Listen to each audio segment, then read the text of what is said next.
السلام علیکم ورحمۃ اللہ وبرکاتہ۔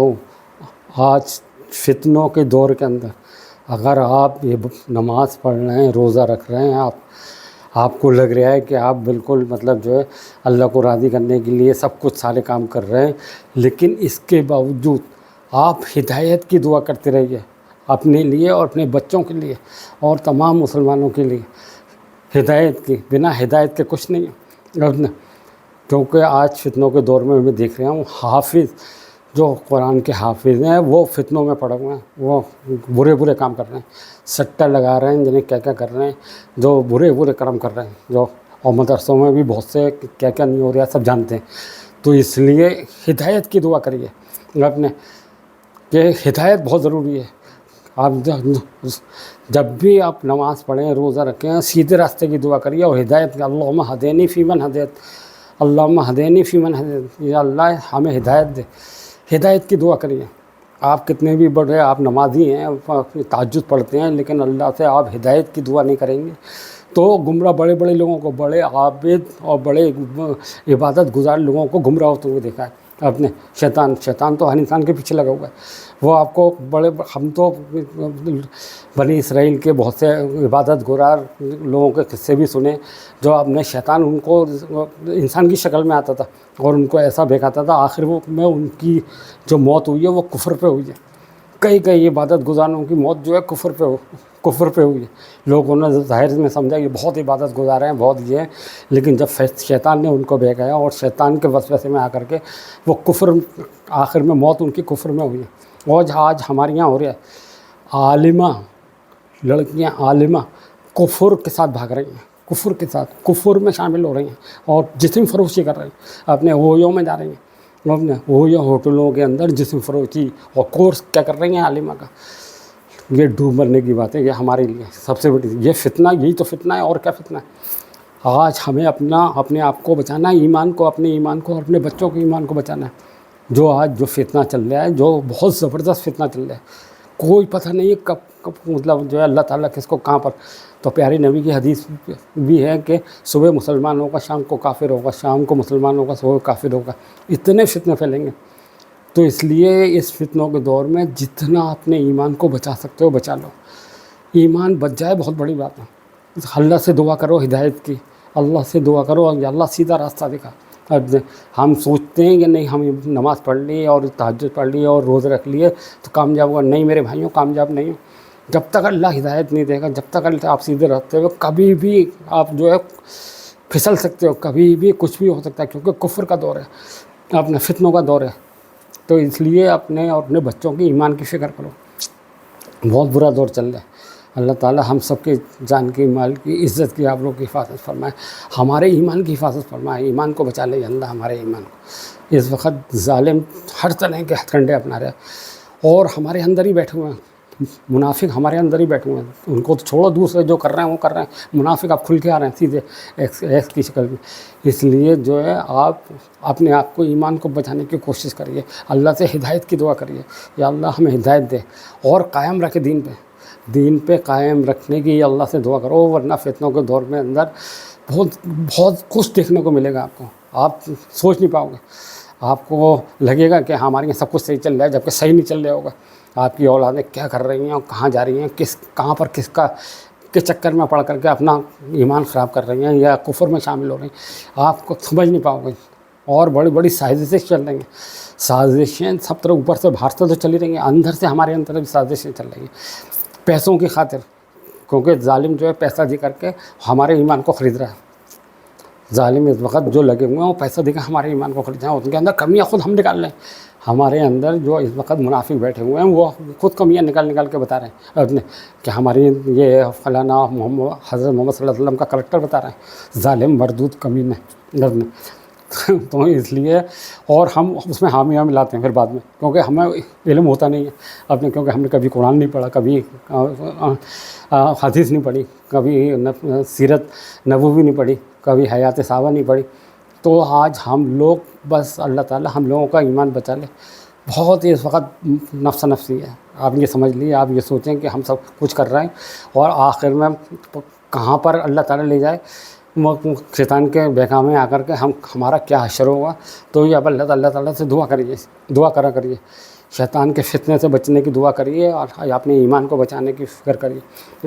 اپنے ایمان کو بچانے کے لیے دعا کریے، یا اللہ ہمارا ایمان بچا لے. سیدھے راستے کی دعا کریے، اپنے لیے ہدایت کی دعا کریے، اپنے لیے، اپنے بچوں کے لیے. اپنے تبھی فتنوں سے بچ سکتے ہیں، ورنہ ہمارے نبی محمد صلی اللہ علیہ وسلم کی تو حدیث ہے کہ دین جو ہے سمٹ کے جیسے اجنبی تھا اجنبی ہو جائے گا. اپنے اتنا فتنہ پھیلے گا، اتنا کوئی گھر نہیں بچ پائے گا. یہ سوچو کہ کسی عالم کا گھر بچ جائے، مفتی کا، حافظ کا گھر بچ جائے، قاری کا گھر بچ جائے، خطیب کا گھر بچ جائے، کسی کا نہیں بچے گا. جب پیارے نبی صلی اللہ علیہ وسلم کے زمانے میں 30% منافق موجود تھے. اب جب آپ جنگ احد میں گئے تھے تو کتنے % واپس آئے تھے؟ 1000 میں سے 300 واپس آئے تھے، تو 30% ہو گئے. 30% جب واپس آئے تو 30% منافق تھے نہیں تھے. اور جب آپ کے وقت میں اور آپ کی تعلیم پا کر اور آپ کی صحبت پا کر کے آدمی منافق ہو سکتا ہے، تو آج 1400 سال میں کتنے % ہوں گے؟ آج تو 70-80% ہوں گے، 90% جو بھی ہوں گے اپنے. تو یہ تو فتنہ پھیلے گا. بظاہر ہوں گے مسلمان اپنے، وہ بھی تو بظاہر مسلمان تھے. منافق ساری نمازیں پڑھتے تھے، آج کا منافق نماز نہیں پڑھ رہا. اس وقت کا منافق ساری نمازیں پڑھنے آتا تھا، فجر سے لے کر کے. جب ہمارے نبی محمد صلی اللہ علیہ وسلم کی حدیث ہے منافقوں پہ فجر اور عشاء بھاری ہے، تو اس کا مطلب پھر بھی آتے تھے. بھاری تھی، لیٹ آتے تھے، دیر میں آتے تھے، آلس کر کے آتے تھے. آج کا تو آ ہی نہیں رہا. آج کا منافق تو اب مسجد ہی نہیں آ رہا. آج سے حساب لگا لیے تو فتنہ کہاں پہنچ چکا ہے اپنے. فجر میں آپ مسجدوں میں دیکھ لیے ایک سب بھی مشکل سے نہیں ہو پا رہی اپنے. اور ویسے ہم مسلمان ہیں اور جنتی مسلمان ہیں، ایک دوسرے کو کافر کہنے والے، ایک دوسرے کو فتویٰ لگانے والے مسلمان ہیں، ایک دوسرے پہ کفر کا فتویٰ لگانے والے، ایک دوسرے پہ کافر کرنے والے. اور تو گستاخ رسول ہے، تو فلانا ہے. تو ہم اب والے مسلمان ہیں اب صرف، اور نماز کو نہیں آ رہے ہیں. مسجد میں ویران پڑھ ہوئی ہے، نماز کو نہیں پا رہا، کلمہ تک یاد نہیں ہے. ظالم جو ہمارے خطیب ہیں، جو ایک دوسرے کو لڑا رہے ہیں، ایک دوسرے کو گالیاں بک رہے ہیں، اپنے فتوے لگا رہے ہیں، انہوں نے کلمہ تک نہیں سکھایا. ان ظالموں نے، کمینوں نے کلمہ تک نہیں سکھایا کہ کلمہ پڑھ لو. کہ کلمہ بھی نہیں جاتا، جس سے کہ ذریعے آدمی مسلمان ہوتا ہے وہ تک یاد نہیں ہے. 50% کو بتا رہا ہوں میں. تو فتنہ تو پھیلے گئی، تو ہم کیسے فلاح پا جائیں گے اپنے. اور جو پڑھ بھی رہے ہیں تو ان کے پیچھے شیطان اتنا لگا ہوا ہے عالم، تو ان کے گھروں کے اندر ماحول اس وقت دھیرے دھیرے کفرانہ ہوتا جا رہا ہے. کیونکہ کفر کے جو ظالم جو بیٹھے ہوئے ہیں بڑے بڑے، وہ پیسہ دے کر کے ہم لوگوں میں سے منافقوں کو خرید رہے ہیں، اور ہم ہی انہوں میں سے مطلب جو وہ نکالنا ہے وہ نہیں کر رہے ہیں. وہ ہمارے جو منافق بیٹھے ہوئے ہیں، جو ایکس بن کے بیٹھے ہوئے ہیں، ظالم مردود، پیسہ لے کر کے وہ کچھ بھی کرنے کو تیار ہیں، اور وہ کمیاں نکال لیں. تو اللہ تعالیٰ ایسے منافقوں سے ہم سب کی حفاظت فرمائے اور کفر سے بچائے. کفر کا فتنہ بہت تیزی سے پھیل رہا ہے ہمارے اندر اپنے. تو اللہ تعالیٰ ہم سب کے ایمان کی حفاظت فرمائے. کفر جو ہے بہت تیزی سے ہم لوگوں کے اندر کچھ. آپ یہ دیکھیے مسجدوں میں جب نماز کو نہیں آنا تو اس کا مطلب اللہ کا خوف ہے نہیں. اگر انسان جو اللہ نے مین حکم کرا ہے نماز کا، جو اپنے پیارے نبی حضرت محمد صلی اللہ علیہ وسلم کو اپنے پاس بلا کے نماز کا حکم کرا ہے، تو اس کو کوئی قدر نہیں. اپنا کام کر رہا ہے، سب کچھ کر رہا ہے، نوکری کر رہا ہے، کاروبار کر رہا ہے، دنیا بھر کا کر رہا ہے، ڈاکٹر بنا ہوا ہے، انجینئر بنا ہوا ہے، لیکن نماز کو نہیں آ پا رہا ہے. تعجب کی بات یہ دیکھیے، نوکری کے لیے بھاگ رہا ہے، اللہ کا حکم کو نہیں ماننا ہے.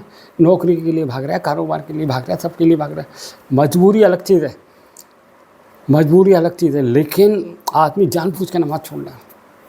اپنے نماز کے وقت گھر میں موجود ہے، کبھی تو موبائل دیکھ رہا ہے، کبھی کچھ دیکھ رہا ہے، کبھی کسی فتنے میں لگا ہوا ہے، لیکن نماز کو نہیں آ رہا ہے. تو آپ اس سے اندازہ لگا سکتے ہیں کہ فتنہ کتنا چل رہا ہے. تو اللہ تعالیٰ ہم سب کو ان فتنوں سے نجات دے. تو فتنہ تو بڑھے گا، یہ نہیں ہے فتنہ نہیں بڑھے گا، فتنہ تو بڑھے گا. اپنے شیطان ہمارے پیچھے لگا ہوا ہے، تو اس لیے اپنے ایمان کی حفاظت کرو، اپنے بچوں کے ایمان کی حفاظت کر لو جتنا بچا سکتے ہو، کیونکہ فتنہ تو بہت تیزی سے پھیلنا ہے اپنے. اور کفر آپ جانتے ہیں کیا کہاں سے کام ہو رہا ہے. تو اس لیے اللہ تعالیٰ ہم سب کے ایمان کی حفاظت فرمائے. تو اس وقت فتنہ تو بہت تیزی سے پھیلے گا اور پھیل رہا ہے. اللہ تعالیٰ ہم سب کو بچا لے ان فتنوں سے. کیونکہ عالمہ آپ سے حساب لگا لیے وہ اپنے جسم فروشی میں لگے ہوئے ہیں اپنے، وہ کفر میں کافروں کے ساتھ بھاگ گئی ہیں کئی. تو اپنے اب عام لڑکی کا کیا کہنا، جو جس کو ہم کہتے ہیں کتنا بڑا کورس کر رہی ہے عالمہ کا، اسی لیے کہتے ہیں قرآن کو ترجمے کے ساتھ پڑھو اور اللہ سے ہدایت کی بھیک مانگو، اللہ سے ہدایت کی بھیک مانگو ترجمے سے۔ اللہ کا ڈر جب تک نہیں بیٹھے گا، دیکھو اللہ کا ڈر بیٹھ گیا اپنی گردن کٹا سکتا ہے لیکن مرتد نہیں ہو سکتا۔ جسم میں اللہ کا ڈر بیٹھ گیا وہ اپنی گردن کٹا سکتا ہے، مرتد نہیں ہو سکتا۔ وہ کفر نہیں کر سکتا، بھوکا رہ سکتا ہے، بھوکا مر سکتا ہے لیکن کفر پہ نہیں موت ہوگی اگر وہ اللہ سے ڈرنے والا ہو۔ وہ جب ہی ہوگا جب ہم قرآن پہ غور و فکر کریں گے، قرآن کو سمجھیں گے، قرآن کو دیکھیں گے، قرآن کی ایک ایک آیت پہ غور و فکر کریں گے، تبھی ہمارا ایمان بچ سکتا ہے۔ اپنے قرآن بہت دنیا کی سب سے بہترین کتاب ہے۔ تعجب کی بات ہے ساری کتابیں سمجھ کے لیے پڑھائی جاتی ہیں اور قرآن رٹنے کے لیے۔ قرآن کو ہم نے رٹو طوطا بنا لیا، رٹو طوطا، جبکہ دنیا کی ساری کتابیں ہدایت کے لیے پڑھی جاتی ہیں اور قرآن، یا اللہ تعالی ہم سب کے ایمان کی حفاظت